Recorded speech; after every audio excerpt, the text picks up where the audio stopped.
जुलाई को ए ने फर्म को 1000 रुपए का ऋण दिया।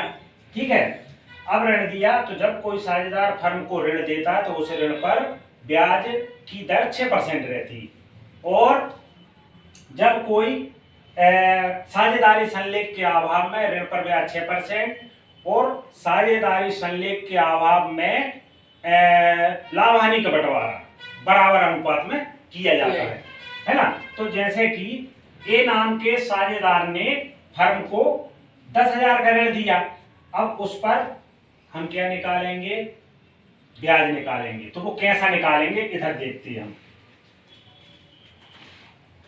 देखिए, ऋण पर ब्याज बराबर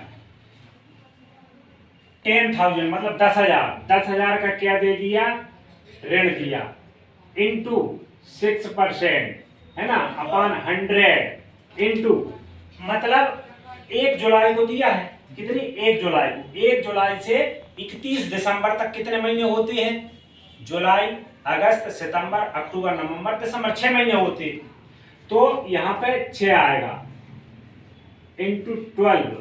अब इसको काटेंगे तो ये एक ऋण पर ब्याज आ जाएगा। ठीक है, ऋण पर ब्याज तो काट दीजिए, 0 ये कट गए, 6 एकम 6, 6 दूनी 12, 2 एकम 2, 2 तिया 6, 300 कितना आ गया, 300 है ना। 300 रुपए यहाँ पे अपन क्या लिख देंगे, ऋण पर ब्याज।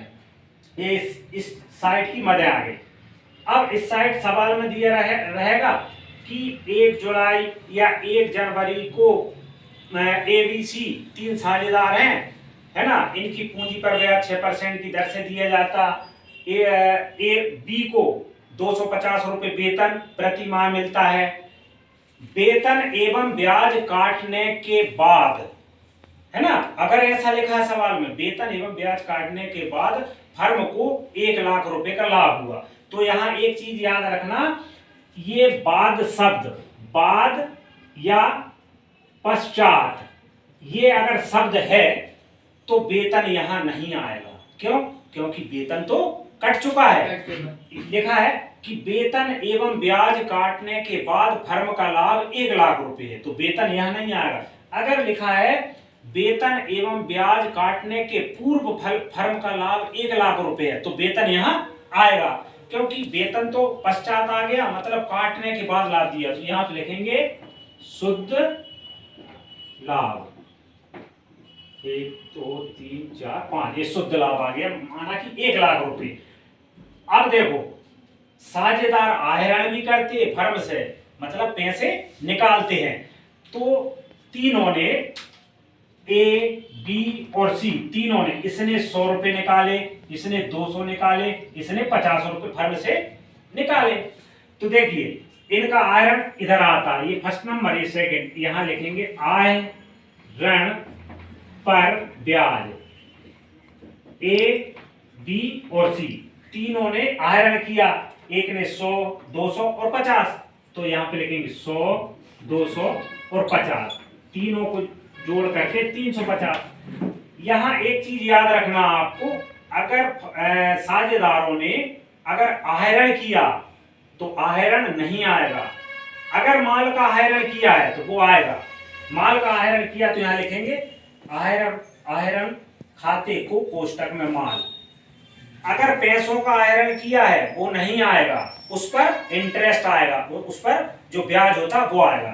ठीक है, अब इन दोनों का जो अंतर निकालेंगे, है ना, अगर इस साइड का ज्यादा है और इस साइड का कम है तो यहाँ क्या लिखाएगा, शुद्ध लाभ लिखाएगा।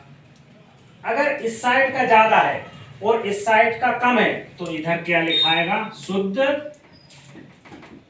शुद्ध हानि।